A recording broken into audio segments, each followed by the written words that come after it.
In today's video, I'm going to teach you how to whitelist email in Gmail.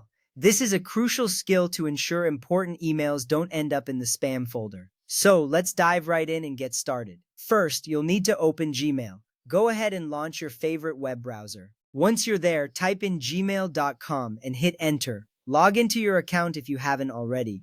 This is the gateway to managing your emails, and it's important to start here. Next up, direct your attention to the upper right corner of the Gmail interface. You'll see a small gear icon. Click on that icon. A drop-down menu will appear. From this menu, choose See All Settings. This step is essential because it allows you access to the full suite of Gmail settings. Now, with the settings page open, navigate to the Filters and Blocked Addresses tab. You might need to scroll a bit to find it. Click on this tab. This section is where you can manage your email filters and blocked addresses. It's crucial because it helps you tailor your email experience. After that, look for the option to create a new filter. It's usually towards the middle of the page. Click on this option. Creating a new filter is like setting up a rule for your emails. It helps you automate how incoming messages are handled. In the new window that appears, you'll see various fields.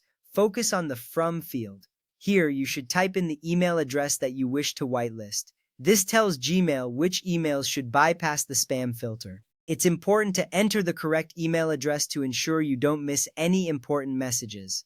Once you've entered the email address, click on Create Filter at the bottom right of the window. This action signals Gmail to remember this particular email address. You'll notice a new set of options appear.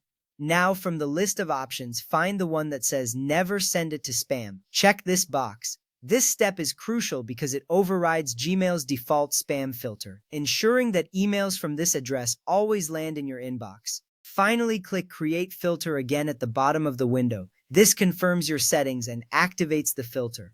You might feel a sense of accomplishment now, and rightly so. You've taken control of your email flow. With the filter in place, you can rest assured that emails from the whitelisted address will always appear in your inbox, never lost in the spam folder. This process is not only beneficial for staying organized, but also for ensuring you never miss an important message. Remember, you can repeat these steps for any other email addresses you want to whitelist. It's a powerful tool to have in your email management arsenal. Keep practicing, and soon this process will become second nature. That's it for today's tutorial. By following these steps, you've learned how to whitelist email in Gmail, ensuring your important communications are always seen. Thank you for watching, and be sure to check out our other videos for more helpful tips.